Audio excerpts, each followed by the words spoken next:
spesial buat orang-orang yang kita cintai, yang kita sayang. Dia adalah orang-orang tua kita yang sudah mendidik kita, membesarkan kita semua tanpa mengenal lelah.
sukune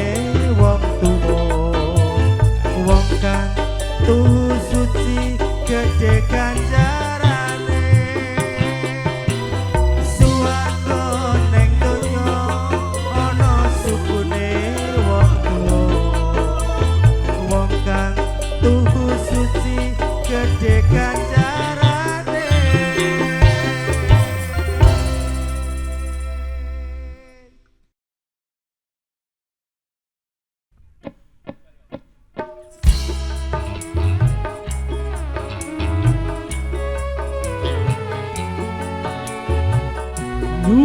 Cahyo Muda Nomor sareng gawe deh. Popayu Audio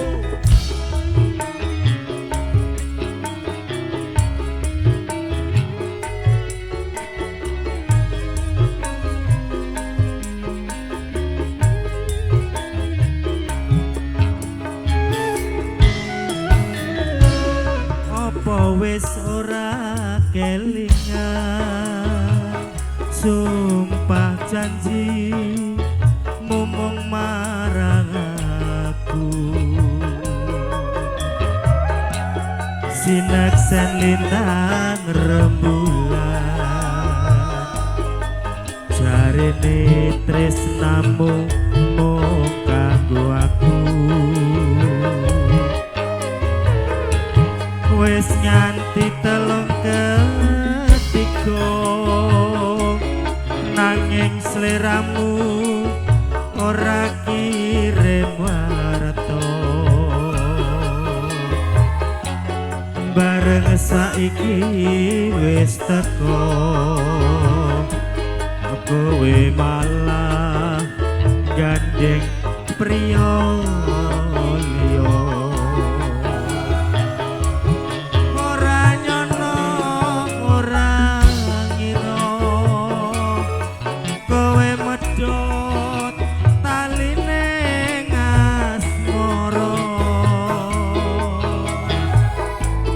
tresnaku kang tulus suci rambut joko malah tak plenjani apa pancen wis nasibku kudu pisahan karo sliramu senadyan abot jroning ati nanging aku ra bisa ngocati lilo atiku wis lilo senadyan batin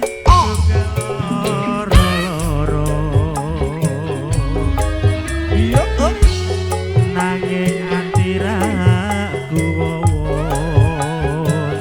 marga atiku wis kebacut tresno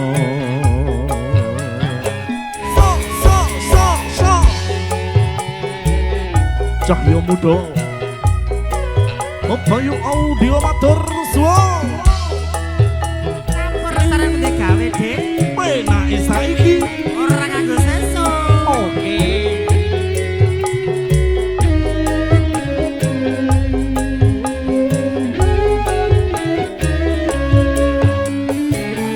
oke apa wis ora kelingan sumpah janji ngomong marang aku sineksen lintang rembulan jarene tresnamu mung kanggo aku wis nganti telung nanging batin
Senadyan batin Pak Bambang keloro-loro nanging aku ra kuwowo marga atiku wis kebacut tresno.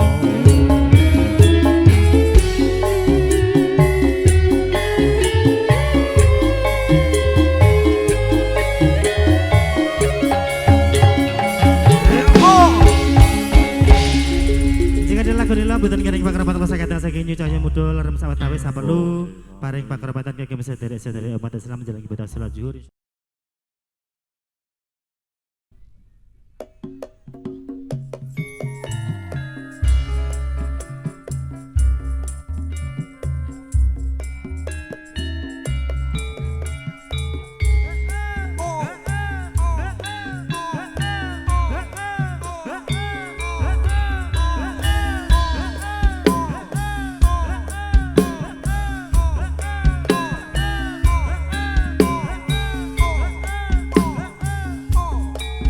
Cahyo muda iya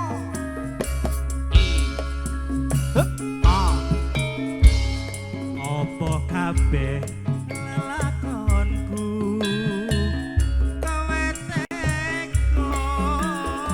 nglarang atiku urip tansah kaya ngene sesandingan wis ra ono gunane atiku tansah nelongso udan tangis sasan saban dina tak kondeli tak tresnani tansah mbok apusi nangis atiku nangis nelongso yen kelingan tresnaku digawe lara nangis atiku nangis kesiksa ninggal aku ngebotke marang wong liya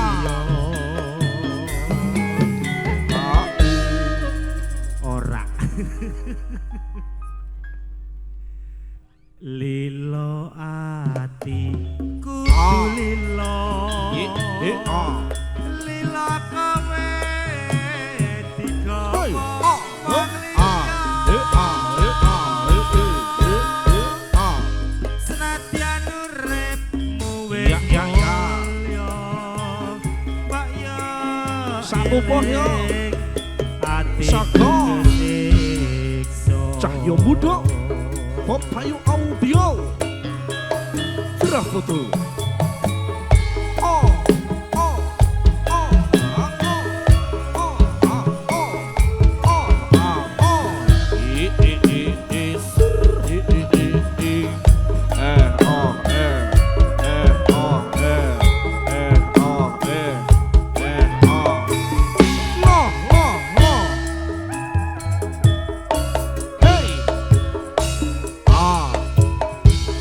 opo kabeh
Ya sampun satu lagu